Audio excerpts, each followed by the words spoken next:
Bonjour à tous et à tous et bienvenue dans ce nouveau podcast, l'épisode 3 du podcast. Et aujourd'hui, on va parler de toi qui écoutes cette vidéo, est-ce que tu as besoin de te faire accompagner par un professionnel ou non? Et tu vas voir que ce que je vais commencer par te dire, ça va peut-être t'étonner. Désolé d'avance pour la qualité de ce podcast, elle sera peut-être moins bonne que le podcast précédent, que l'épisode précédent, parce que je le fais sur mon téléphone dans la voiture. Ça m'est venu là comme ça, une idée, je me suis dit ok, let's go. Et vous savez que j'aime la spontanéité, vous savez que j'aime les contenus qui sont pas forcément travaillés, donc forcément ils sont moins parfaits. Mais c'est également ce qui permet de ressortir un peu l'élixir de la créativité d'une certaine manière, un peu la quintessence dans le flow comme ça. Donc on est parti tout de suite sur ce podcast et je vais vous expliquer pourquoi, pour moi, tout le monde peut réussir par lui-même. C'est pas obligatoire de se faire accompagner. N'importe qui peut réussir par lui-même. Je vais expliquer pourquoi. Mais juste avant, il y a un cas précis où vous ne pouvez pas réussir par vous-même. C'est le cas dans lequel vous avez peur de votre cheval, vous avez tellement peur que vous ne pouvez pas passer à l'action. Si c'est le cas, vous avez besoin de quelqu'un qui vienne vous accompagner. Parce que si vous ne pouvez pas passer à l'action, il n'y aura aucun résultat.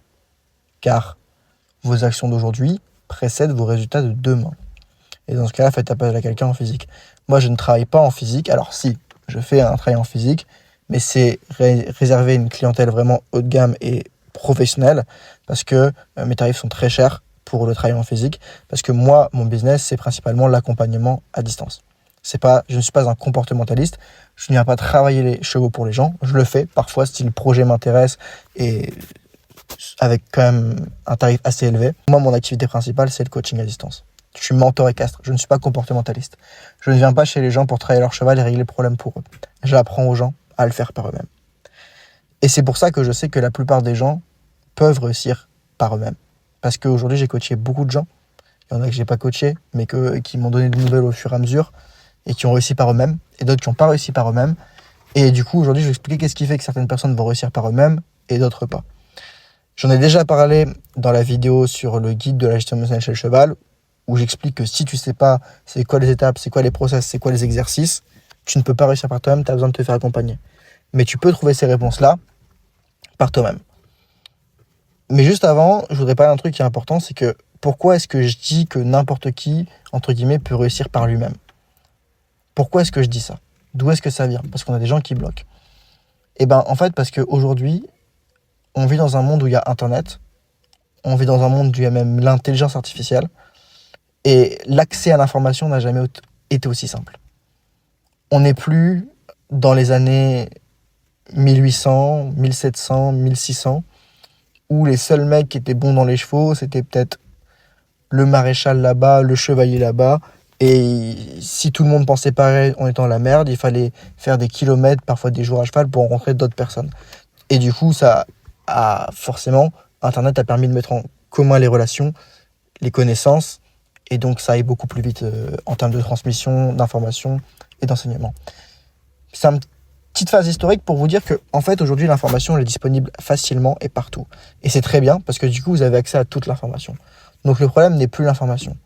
Mais le fait d'avoir accès à toutes ces informations, ça vous met aussi dans un second problème, qui est qu'il y a trop d'informations. Quelqu'un vous dit A, quelqu'un vous dit B, et souvent, quand les gens ont un problème avec leur cheval et commencent à faire des recherches, ils ont rapidement cette sensation que tout le monde dit un peu tout et n'importe quoi et tout le monde se contredit. Et donc, quand tu as un problème avec ton cheval, que tu cherches des infos et que tout le monde se contredit, toi, tu te sens encore plus perdu.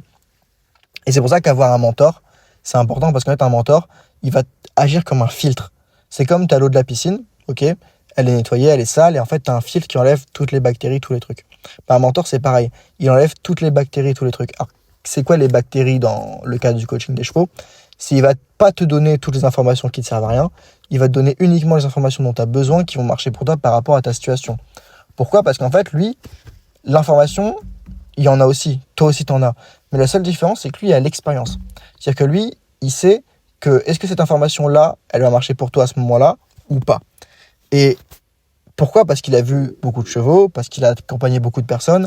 Il y a des choses qui se répètent et donc par les expériences, par les tests sur le terrain, il a développé de l'instinct et il arrive à anticiper un petit peu ce qui a marché. C'est pour ça qu'un mentor te donne un plan et le plan, souvent, il fonctionne et il permet de progresser parce qu'il sent le truc venir. Il sait faire les bons paris sur les bonnes choses, entre guillemets. Il a l'expérience tout simplement. Et en fait, donc toi, comme on a vu, aujourd'hui, l'information, tu l'as partout. Sur YouTube, sur Internet, sur Facebook, sur Instagram, sur TikTok, ou n'importe où tu peux avoir l'information. Même dans des livres, dans des stages, etc. Sauf que ce qui te manque, c'est l'implémentation. C'est-à-dire, ok, tu as pris conscience qu'il y a toutes ces informations-là, mais est-ce que tu les fais bien?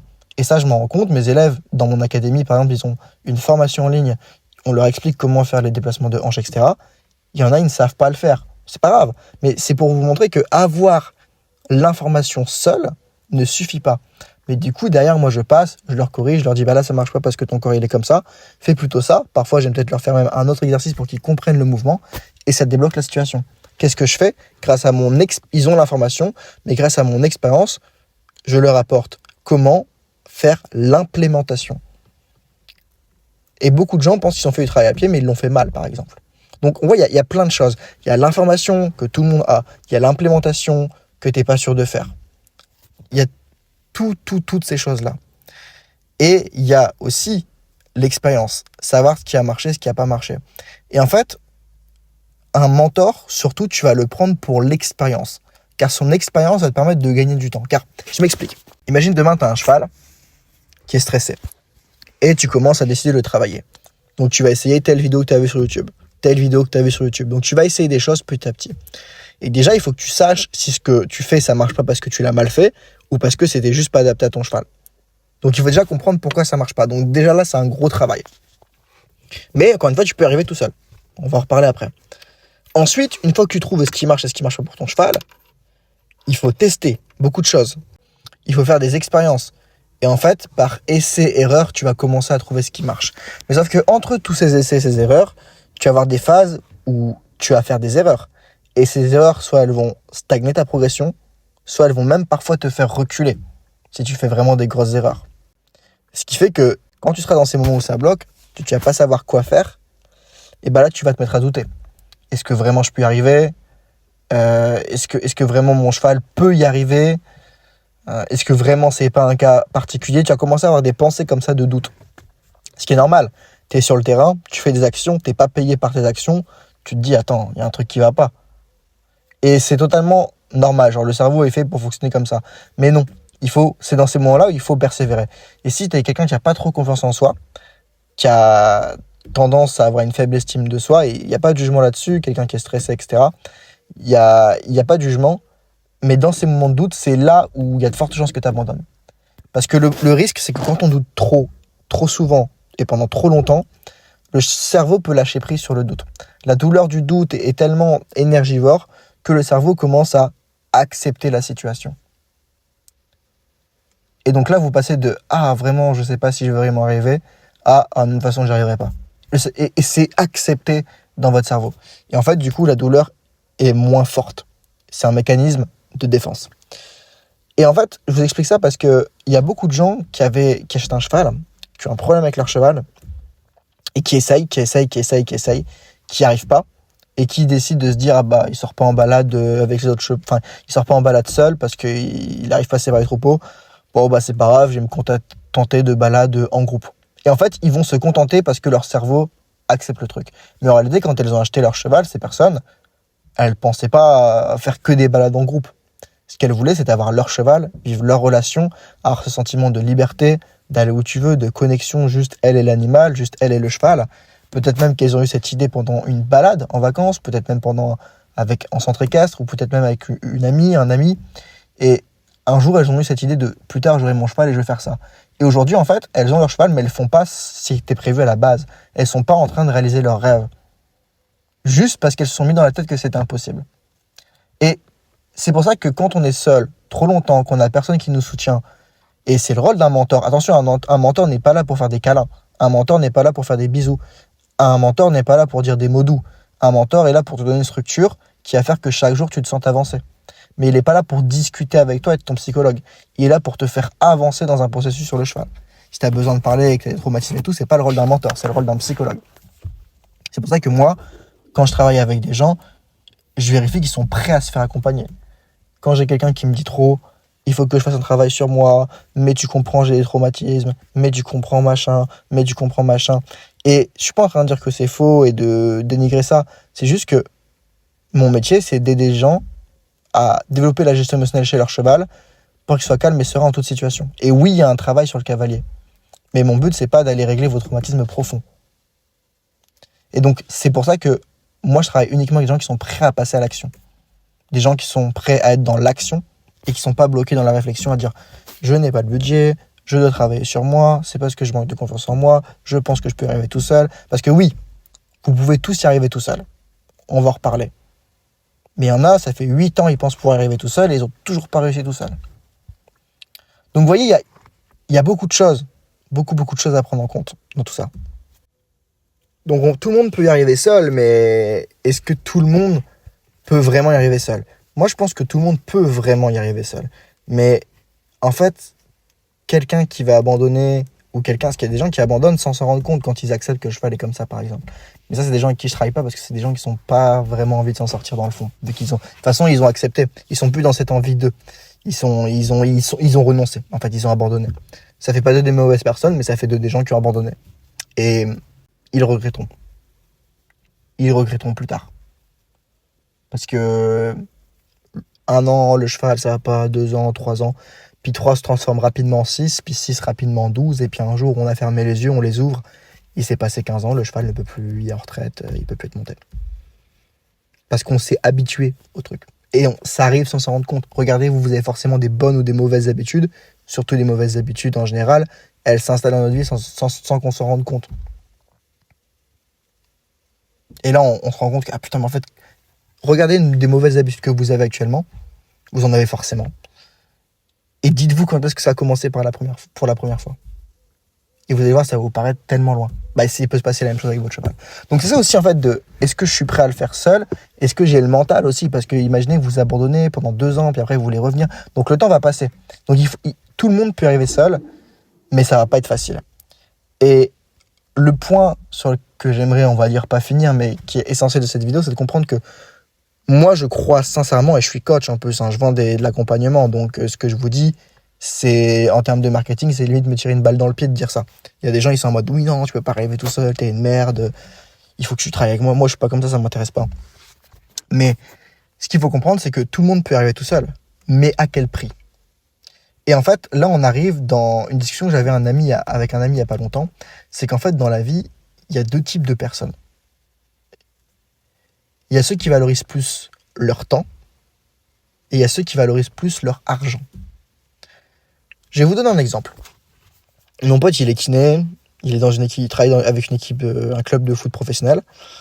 Et là, il a du coup fait son année et tout avec le club. Et là, il est en train de faire sa comptabilité parce je crois qu'il est pas en société, mais presque. Enfin bref, il devait gérer des trucs avec le comptable. Et c'était compliqué. Il m'a dit, il a mis des semaines, mais des mois à travailler sur ça. Et il m'a dit, mais maintenant c'est bon, je connais tout, je sais tout faire. Mais il a mis des semaines, voire des mois. Et moi, je dis, mais gros, t'es un malade. Mais moi, je serais juste allé voir un expert comptable, j'aurais dit tiens voilà, dis-moi combien je dois te donner pour que tu me le fasses, j'aurais donné l'argent, il l'aurait fait et ça c'était plié en 1 semaine.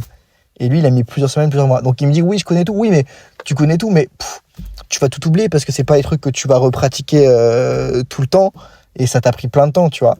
Et en fait on était un peu en train de débattre de ouais mais regarde j'ai su le faire par moi-même au final. Il me disait ouais mais regarde moi finalement je l'ai fait par moi-même etc.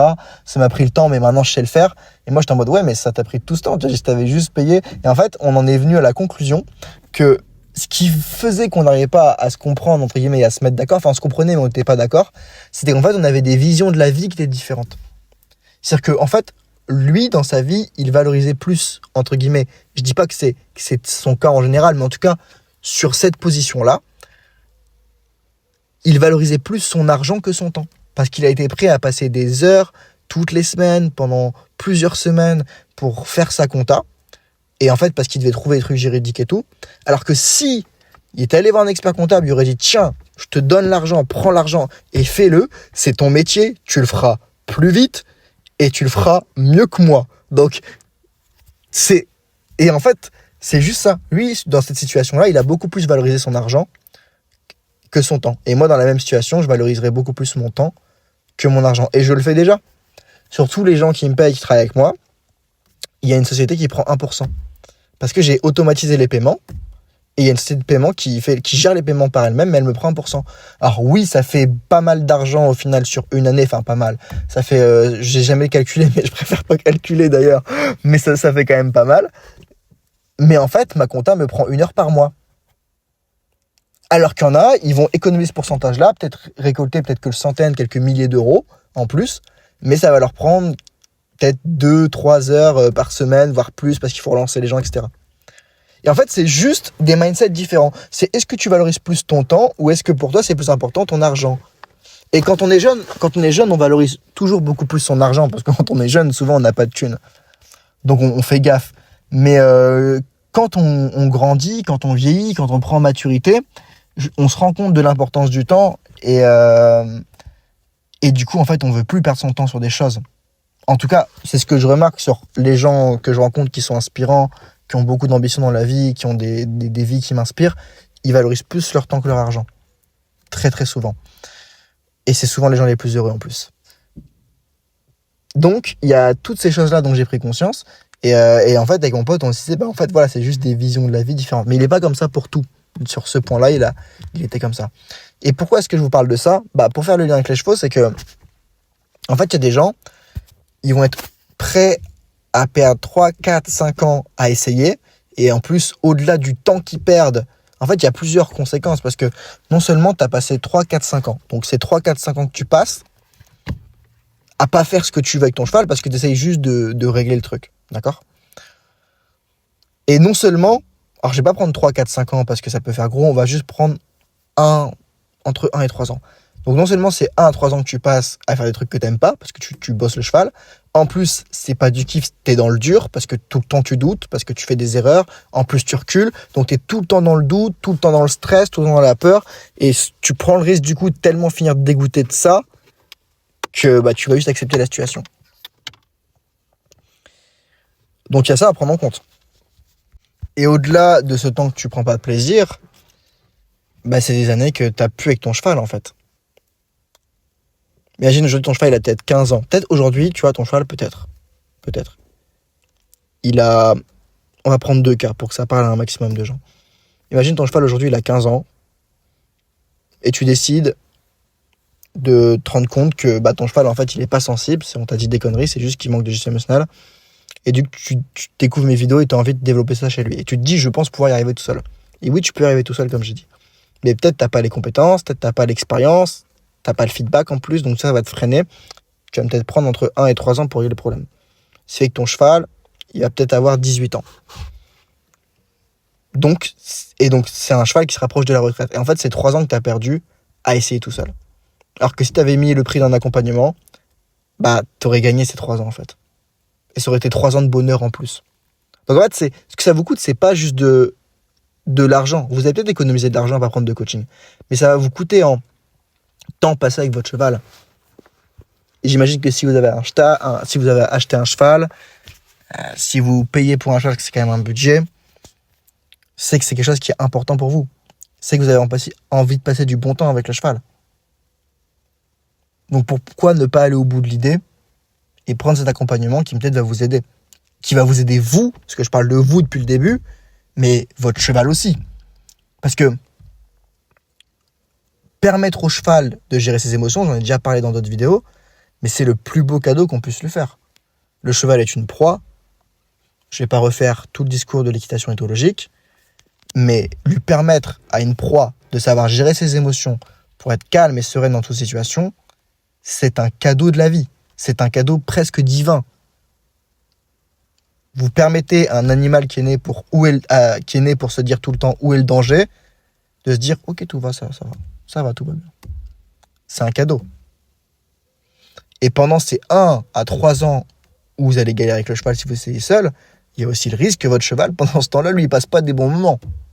Donc vous dites que vous aimez votre cheval, à quel point est-ce que vous êtes prêt à passer par la vallée de la mort pendant 1-3 ans et galérer? Encore une fois, peut-être ce sera plus long, hein. Peut-être ce sera 5 ans, peut-être ce sera moins long. Donc le temps peut passer très très vite. Donc c'est important de bien prendre en compte tout. pour un jeune cheval, là je vous ai fait l'exemple avec un cheval de 15 ans, mais pour un jeune cheval, imaginez vous avez un cheval de 4-5 ans, vous avez acheté un jeune cheval, et vous vous êtes dit ok, il est jeune, peut-être il est réformé des courses, pas forcément, il y a du potentiel, c'est un seul français, peu importe. Vous sentez que vous avez envie de faire un peu de concours avec, qu'il y a un potentiel, et que vous aimeriez bien un peu voir un peu son potentiel, mais forcément si votre cheval il est stressé, ça va être très compliqué en concours. S'il charge les barrettes, comment vous allez faire? Bah ça va être la merde. Et donc peut-être que vous allez travailler sur ce problème émotionnel par vous-même, et peut-être vous allez arriver, peut-être ça va vous prendre 1, 2, 3 ans. Imaginez le cheval, il arrive à 6, 7 ans. Bah, c'est la fin des jeunes chevaux. Donc vous ne pourrez plus faire les cycles jeunes chevaux, vous ne pourrez plus faire les cycles libres, les cycles classiques, ou le... Je sais plus, c'est en Belgique, comment elle s'appelle elle fait ça.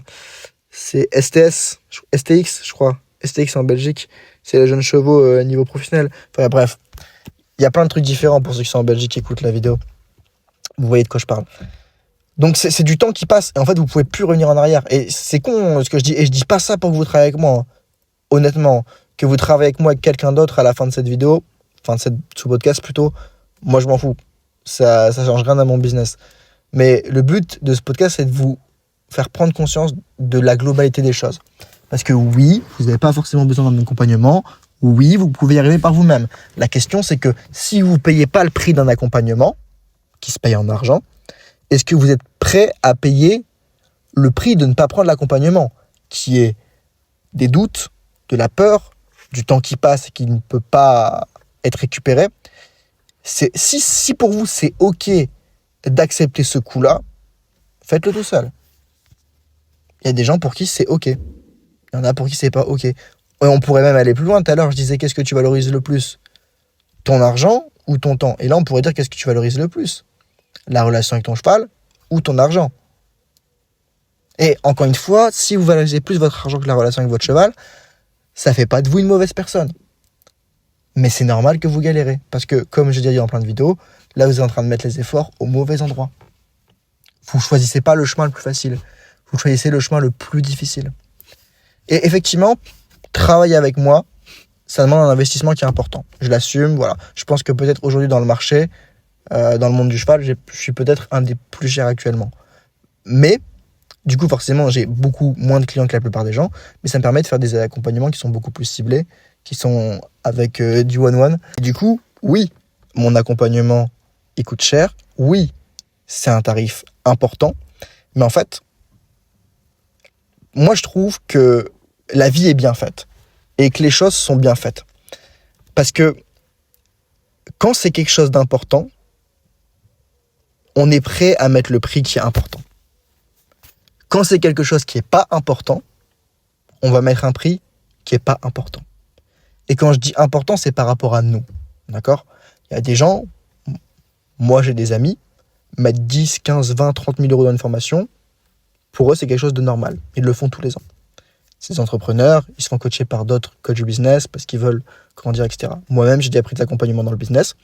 Moi, j'ai déjà payé des milliers d'euros pour me faire accompagner parce que c'est quelque chose qui est important pour moi. Et si c'est pas important pour vous, bah, vous n'allez pas mettre un prix qui est important. Et c'est pour ça que moi, aujourd'hui, les gens qui travaillent avec moi, oui, le tarif, il est important, mais c'est parce que résoudre ce problème avec leur cheval, c'est quelque chose qui est important pour eux. Si on prend les gens qui font, par exemple, une formation, et encore une fois, j'ai rien contre ces gens-là, il y en a, je les connais, c'est mes potes, il n'y a aucun problème, c'est juste, ils ont un business qui est différent du mien, une vision qui est différente, un kiff aussi qui est différent, parce que faire des formations en ligne, c'est un kiff qui est différent de faire de l'accompagnement en one-one. Moi, j'ai des potes qui font de la formation en ligne, ils me disent, mais jamais je ferai du one-one, moi j'ai trop besoin, voilà, c'est juste que ça leur plaît pas. Et moi, je leur dis, jamais je ferai de la formation en ligne pure, parce que c'est pas ce qui m'intéresse aujourd'hui. Donc, vous voyez ça, on est tous différents. Et en fait, bah, les gens pour qui le problème c'est important, ils vont prendre un accompagnement qui est important avec un tarif important. Et si c'est pas important, ils vont prendre un truc qui est pas important. Et ces gens qui font des formations, oui, ils font des formations à 150, à 300 euros. Mais parce que les gens qui vont acheter ces formations-là, c'est que c'est pas très important pour eux ce problème-là. Souvent c'est du bonus, c'est ah oui, c'est bien. Et moi je le vois tout de suite. Tous les gens qui me contactent et qui me disent ah j'ai pas le budget, c'est parce que je sens que dans le fond c'est pas si important pour eux de résoudre le problème avec leur cheval. Il y a vraiment des gens pour qui c'est pas important. Et pourquoi on en a parlé au début de ce podcast? Parce qu'ils ont accepté la situation, ils ont renoncé, ils ont abandonné. Encore une fois, ça ne fait pas d'eux des mauvaises personnes, ça fait d'eux des gens qui abandonnent dans la vie. Et ils le paieront un jour. ils le paieront. Ou ils arriveront à se convaincre mais je sais pas. Qu'est-ce qui est le mieux? Vivre dans le déni ou se rendre compte qu'on a échoué? Je pense que le mieux, c'est de pas... Non, le déni, je pense que le corps... Quand je vois tous les gens qui sont dans le déni, et ça, vraiment, là, on sort totalement du contexte des chevaux. Là, je parlais vraiment de mon avis, moi, perso, mais il y a tellement de gens, genre, qui ont pas une vie qui leur plaît. Leur vie, elle leur plaît pas. Et ils sont dans le déni. Ils se disent, ah non, mais ça va. Ah non, mais il y a pire. Et ils se mentent à eux-mêmes, ok? Je suis pas en train de dire que c'est bien, c'est mal. Je suis en train juste de dénoncer des faits. La majorité des gens sont comme ça, en réalité. La majorité des gens dans la vie sont comme ça. Et après, ils se convainquent et du coup, ils sont dans le déni, ils se résignent. Et en fait, sauf que t'as beau te mentir à toi-même, tu peux peut-être te mentir à ton conscient, sauf que c'est impossible de mentir à ton inconscient. C'est impossible. Et du coup, c'est pour ça que quand tu vis une vie qui est pas à la hauteur de ce que tu voulais, plus le temps passe et plus tu as l'impression de perdre confiance en toi.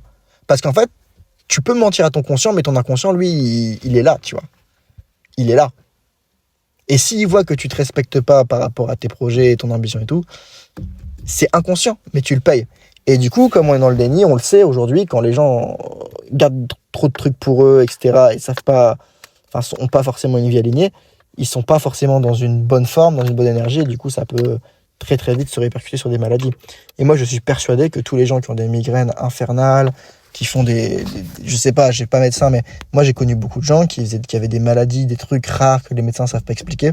Et en fait, c'est des gens qui étaient genre typiquement extrêmement timides, etc., qui gardaient tout le temps tout pour eux. Et en fait, ça se répercute sur leur corps. Et ces gens, je sais parce que c'est des gens qui sont des clients de certaines personnes avec qui j'ai travaillé moi aussi. Et ben, quand ils commencent à s'améliorer dans leur vie, dans leur développement personnel et tout en tant que personne, ces problèmes de santé disparaissent. Parce qu'en fait, ils commencent à être réalignés. Enfin, je sais qu'on sort du sujet, mais c'est important parce que et vous avez forcément connu des gens comme ça autour de vous. Moi, j'ai une élève comme ça. J'ai une élève qui était à fond dans le business. Elle était vraiment, elle avait une holding. Enfin, c'est le haut niveau quand même de l'entrepreneuriat, je trouve. C'était vraiment, enfin, moi, elle m'inspire beaucoup. Et cette personne-là, en fait, elle a fini par se cramer, d'accord? Et en fait, à un moment, alors c'était pas vraiment un burn-out, je vais pas trop raconter sa vie, dire ce qu'elle a eu vraiment, mais en gros, il y a un moment où ça allait plus pour elle. Et en fait, à ce moment-là, elle a pris une décision et elle a changé de vie à fond. Et du coup, je vous raconte ça pour vous dire qu'il y a plein de gens dans la vie, en fait, qui prennent des virages à 180 degrés, mais parfois, il faut qu'il se passe un truc hardcore pour que ça arrive. Et c'est malheureux. Et peut-être que vous, c'est ce qui va se passer. Peut-être aujourd'hui, vous êtes en mode « Ah oui, mais mon cheval, ça va. » Ça, c'est l'erreur que je vois tout le temps en coaching, c'est les gens qui disent « Ouais, mais c'est gérable. » Ok, jusqu'à quand? La question, c'est pas c'est gérable, c'est gérable jusqu'à quand? Et moi, j'ai une fille qui m'avait contacté il y a maintenant peut-être 3, 4, 5 mois. Oui, mon cheval, machin, ça va pas. Ok, elle m'a dit son problème, on a discuté, je lui ai proposé mon accompagnement. Elle m'a dit, je préfère essayer tout seul. J'ai dit, ok, il n'y a pas de souci. Moi, de toute façon, je force pas les gens. Je suis pas là pour convaincre les gens, je suis là pour les aider. Je suis là pour aider ceux qui veulent déjà avancer, qui sont déjà prêts à avancer. Et je sais pas, peut-être 1 ou 2 mois après, elle m'envoie un message, elle me dit, machin, elle me parle. Et je lui dis, ok, comment ça se passe avec ton cheval? Elle me dit, il m'a pété la clavicule. Et après, elle m'a redemandé des questions sur mon accompagnement. En fait, vous voyez, qu'est-ce que vous allez attendre? Que le cheval blesse quelqu'un, qui vous blesse vous, que vous commencez par être totalement effrayé par votre cheval parce qu'il y a eu un accident, et peut-être vous dites, ouais, on n'arrivera jamais là. Ouais, peut-être, mais il peut aussi y avoir un trauma. Il y en a peut-être chez le cheval, mais ça peut aussi arriver vite chez l'humain. Hein. Moi, je connais des filles qui avaient l'air professionnelles de très très bon niveau, qui ont fait une chute, et ça peut créer un blocage. Hein. Une chute où cette chute aurait pu te tuer, et on te le dit, tu te dis, waouh, il y a des gens, ça, dans le cerveau, ça change des choses. Donc, si vous le faites toute seule, n'oubliez pas de penser que ça peut arriver aussi. Et c'est mon rôle, et encore une fois, je dis pas ça pour vous travailler avec moi, c'est juste que c'est mon rôle en tant que professionnel de vous dire les issues en totalité. Donc, pour revenir à ce qu'on disait, si c'est important, on met le prix. Si c'est pas important, on met pas le prix.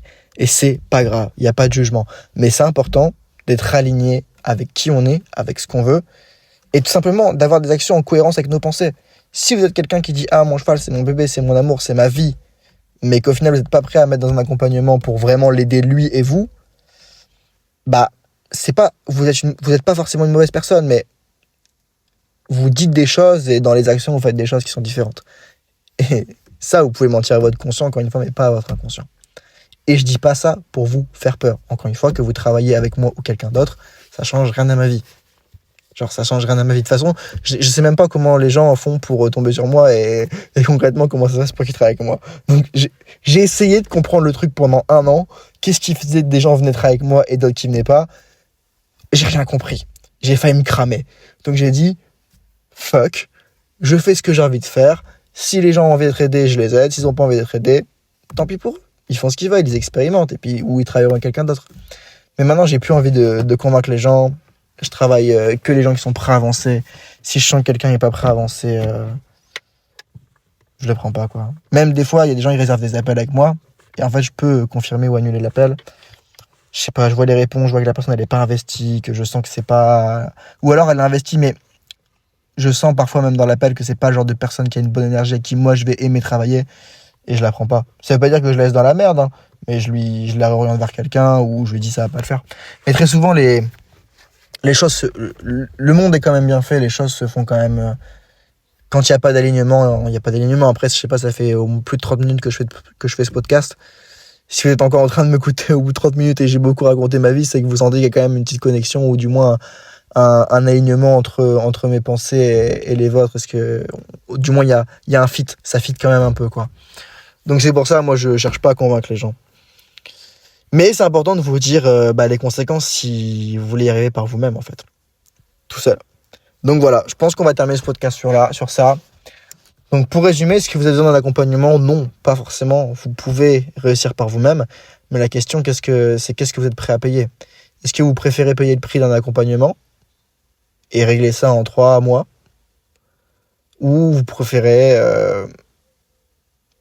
payer le coût de ne pas vous faire accompagner et donc d'avoir des doutes, des frustrations, des moments où vous avez envie d'abandonner, du temps qui passe et qui peut pas se récupérer, et un cheval qui vit quand même des mauvais moments pendant tout ce temps. Et alors là, ils vont dire oui, mais non, si je le sors pas en extérieur, moi par exemple, il va pas avoir peur. Oui, mais c'est pas parce que tu évites une peur que tu augmentes un plaisir.